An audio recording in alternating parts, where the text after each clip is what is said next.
Yep.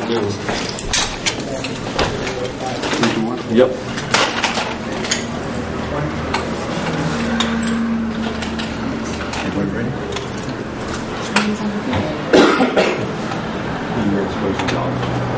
I guess if you could just talk about the board's decision, why do you think it was the right thing to do?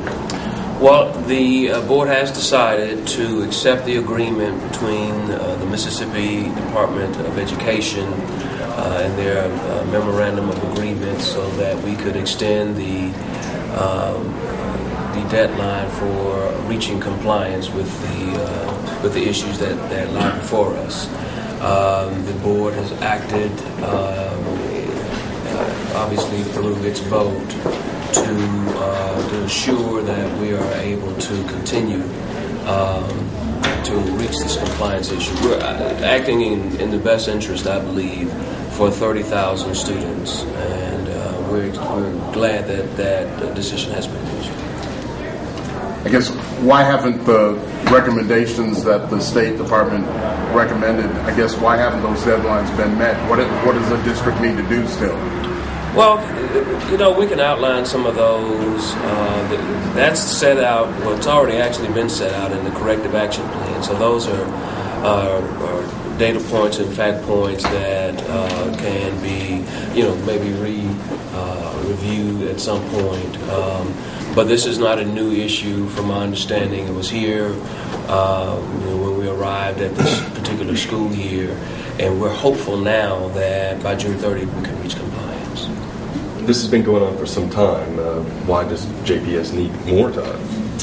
Well, it has been going on for some time. The problems that we are reaching to solve really are, in my estimation, we want to make sure we get it right and get it right the first time. And so that makes sure you want to make sure, the old adage is you measure twice and cut once.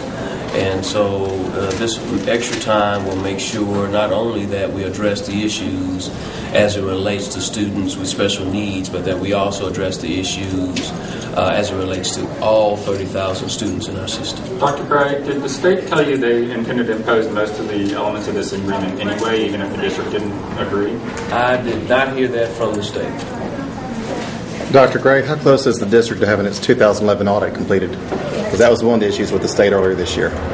Good question. I'd have to check with our CFO for details.